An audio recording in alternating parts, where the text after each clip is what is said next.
Hey everyone and welcome. So today we're going to talk about Eid al Fitr, a festival that you can feel in the air, filling homes and communities all over the world with this incredible sense of joy. But if you think it's just a big party, you're only seeing half the story.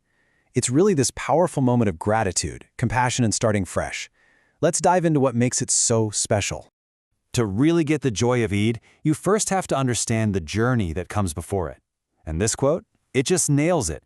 The celebration isn't about crossing some finish line. It's about taking a moment to really soak in the lessons you've learned and the change that happened along the way.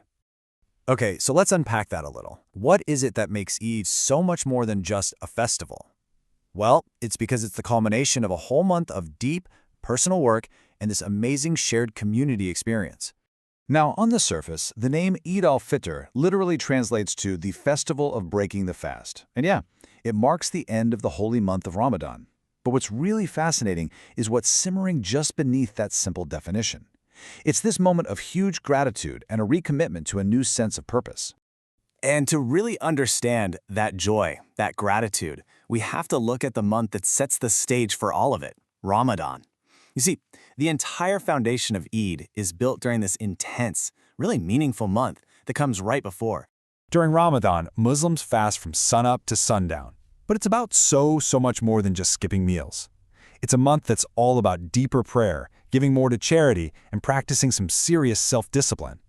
And the goal isn't just to strengthen your own faith, but, and this is so important, to build empathy. To really feel, even for a little while, what people who have less go through every single day. So after a whole month of that inner work and discipline, the dawn of Eid finally arrives, and the day kicks off with these rituals that are just incredibly powerful, and they really set the tone for everything else that's about to happen. Just picture this. People from every imaginable background, all dressed in their best clothes, gathering together. You see them in mosques, in big open fields, and they all stand together, shoulder to shoulder, united in one single prayer. And this is such a powerful image because it shows you one of the core ideas of the day. In that moment of prayer, all the things that divide us in the world, how much money you have, your job title, your social status, all of it just melts away. Everyone is equal.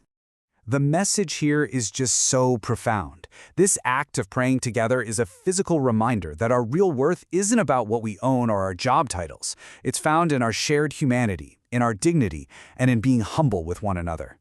And get this, even before that prayer begins, there's this beautiful act called Zakat al-Fitr. It's a mandatory donation that's given to make absolutely sure that even the poorest people in the community can celebrate the day with joy and without worry. It's like weaving the community back together, making sure no one is left behind. It's a reminder that a celebration isn't really a celebration unless everyone can share in it. So, once the quiet, reflective morning prayer is over, the whole mood of the day shifts. It just explodes into this vibrant, joyful celebration of compassion and community. You'll hear the greeting Eid Mubarak, which means blessed Eid, just about everywhere.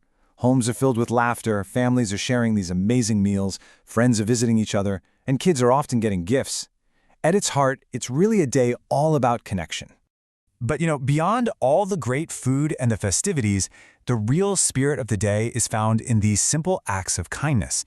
It's a day to forgive old arguments, to check in on family you haven't seen in a while, and to just make a real effort to spread some joy around. And all of this brings us to what I think are the real core lessons of Eid, ideas that are truly timeless. They really speak to everyone, no matter what your faith or background is. So what are the big takeaways from this whole journey? Well, you could probably boil it down to 3 big ideas. First, that discipline isn't about punishment. It's about making your inner self stronger. Second, that being truly grateful is a straight line to being happy. And third, that generosity is pretty much the glue that holds communities together. So you can see the connection, right? Ramadan is the month that teaches restraint. And Eid? Eid is the beautiful celebration of the amazing change that this restraint creates. Not just for one person, but for the whole community. It's a perfect cause and effect. You could say the final message of Eid really comes down to 3 simple but really profound actions. The first one is easy. Celebrate with real, genuine joy. Second, make sure that joy gets shared around through acts of kindness, compassion, and generosity. And finally, and this might be the most important part, carry these lessons of empathy, of discipline, of gratitude with you every single day of the year.